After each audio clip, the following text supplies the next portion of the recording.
Hi, everybody. We're doing an example from section 2.7, and that is a second order differential equation, which we're going to, linear differential equation, we're going to use variation parameters. So here we go. Y double prime plus 4y. By the way, I'm sorry I gave a bunch of examples without a y single prime in the middle. This will still work with those. I just didn't happen not to. Sorry. Anyway, equals sine 2x times secant squared of 2x. So first, let's find YC.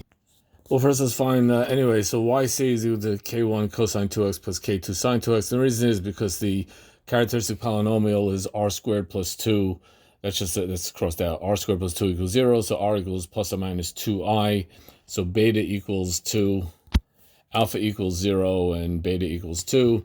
So that's my YC. Now, this gives us the equation right here. So v1 prime times y1 plus v2 prime times y2 equals 0.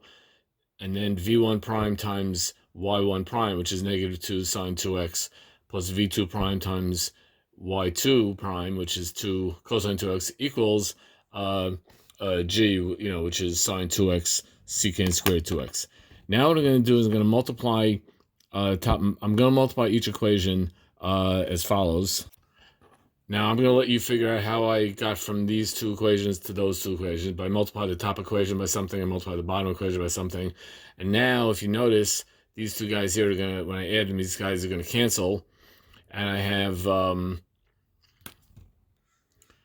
and that's going to give me, well, hold on. Anyway, I add these two equations. These two guys are the same thing. They cancel out. This becomes sine squared plus cosine squared, which is just 1 times 2v prime. So 2v prime equals sine 2x times secant to 2x. There was originally a secant squared, but it became a secant 2x. Again, I'll let you figure out how that happened. But sine times secant is really just tangent. So I don't know why I did that. I would be better off leaving it the other way. Anyway, 2v2 prime equals tan 2x, which means v2 equals 1/2 of the integral of sine of 2x over cosine 2x, because that's what tan is equal to. And if I let u equal cosine 2x, then negative 1/2 du equals sine 2x. So I get v2 is equal to negative 1/4 ln cosine 2x. Again, that comes from that u substitution. Once I have v2, I can plug v2 into either equation. I'm choosing the second equation. It doesn't matter.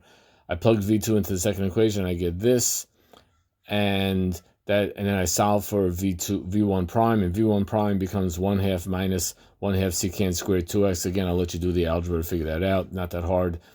And I integrate both sides, and I get v1 is equal to 1/2 x minus 1/4 tan of 2x. Isn't that cool? Because the integral of secant squared is tan. Isn't that awesome? Anyway, now that I have v1 and I have v2, now I could get yp.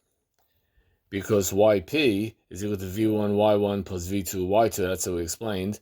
And that's going to be equal to, that's my v1, that's my y1, that's my v2, that's my y2. And now for the final complete overall solution is as follows. So k1 cosine 2x plus k2 sine 2x plus 1/2 x cosine 2x minus 1/4 sine 2x times the ln of the absolute value of cosine 2x. Now you may notice that something here seems to have disappeared down here, and I want you to figure out why that disappeared. Anyway, this is the whole thing, and that's how the professionals do it, and we are out.